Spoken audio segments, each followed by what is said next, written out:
The Phantom Carriage was released in 1921. It was directed by Victor Sjostrom and is based off of the novel Thy Soul Shall Bear Witness by Selma Lagerlof. On New Year's Eve, the driver of a ghostly carriage forces a drunken man to reflect on his selfish, wasted life. That was the synopsis that was available on IMDb, and I think it perfectly sums up what this film is ultimately about. It is not particularly a scary movie. It's not even really a horror film. It is, for the most part, a drama and an exploration of a man and how he comes to term with what he is and what he can become. Now, I actually was introduced to this movie about a year ago when I was really into this big boom of watching a ton of silent films, and this one in particular I just really enjoyed, and I could not wait to sit down and watch it again and talk about it on here to you guys, because this one really surprised me with just how effective its story was, how fantastic the acting was, and also the incredible special effects. This is definitely one of the best silent films I have ever seen. Now, I'm not very familiar with Victor Holstrom's work. I have only seen this film out of his filmography, and I do want to watch the rest of his filmography because I think this is just an incredible film that I cannot just sit around and not watch the rest of his stuff. But also, he worked with Ingmar Bergman in Wild Strawberries, so I am fascinated by this guy, and also, on top of being a great director, I think he's a great actor. Victor Holstrom plays the main character in this film, David Holm, and he plays him expertly. This is some of the best acting that I have seen, not just from the silent era, but from acting in general. He brings so much emotion, heart, and sorrow throughout this entire film because he is not playing a particularly great guy. David Holm is a scummy guy, and you see that throughout this film as this carriage driver, which is the personification of death, takes him along the way to show the wrongs that he has made in his life, and I think it's an incredible journey. If the story sounds a little familiar, it is a variation of A Christmas Carol in a lot of ways, and I think that's one of its strengths, and it really is a powerful journey of the soul. This is one of the best redemption stories that I've ever seen put to film.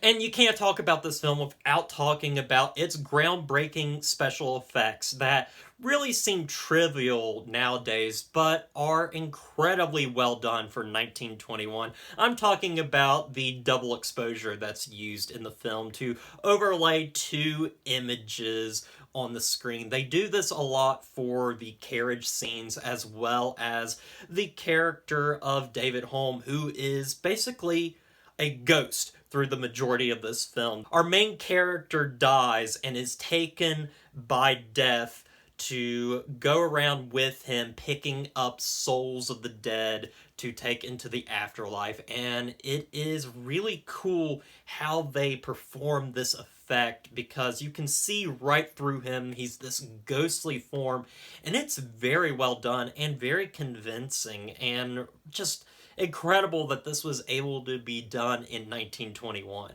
Also, the film is lauded for its use of very intricate storytelling, specifically in the variations of flashbacks and flashbacks within flashbacks, but I don't think this is particularly new, as it was done a few years prior in The Cabinet of Dr. Caligari, but it is still well done here and really digs you deeper into the story a lot. And this movie is a masterclass of not just acting, but filmmaking in general. Just the techniques that it's able to do and the story that it's able to tell is incredibly engaging. It is very emotional, especially near the end of this film. I'm not going to really spoil the ending to this film, but it is one of the most rewarding films I have ever watched. The character of David Holm is a scumbag, but he is sympathetic, and his journey throughout this film is just incredibly powerful.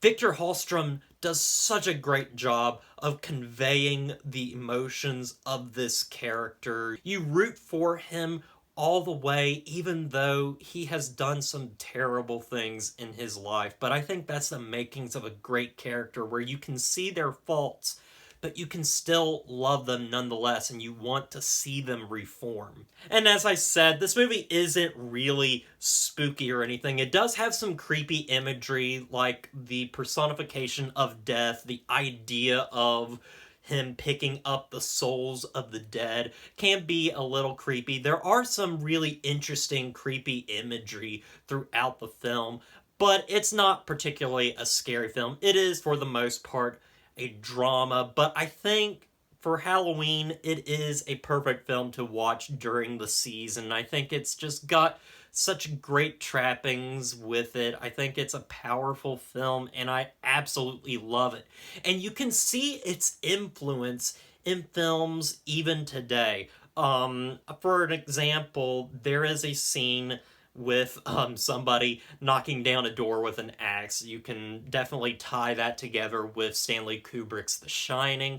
And also, director Ingmar Bergman was really inspired by this film. If you have watched The Seventh Seal, you can see its influence throughout that entire film, especially with the character of death and its focus on death in particular. And also the fact that Ingmar Bergman as I said, he put the director of this film in his film Wild Strawberries, so he is a huge fan of this film, and I am too. The Phantom Carriage is a perfect film. I can't find a single flaw in this film's body. It is just such a powerful film with state-of-the-art special effects for the time period. It has an engaging story and some of the best acting in the silent era. So anyway, with all that said, I'm going to give The Phantom Carriage a 9 out of 10.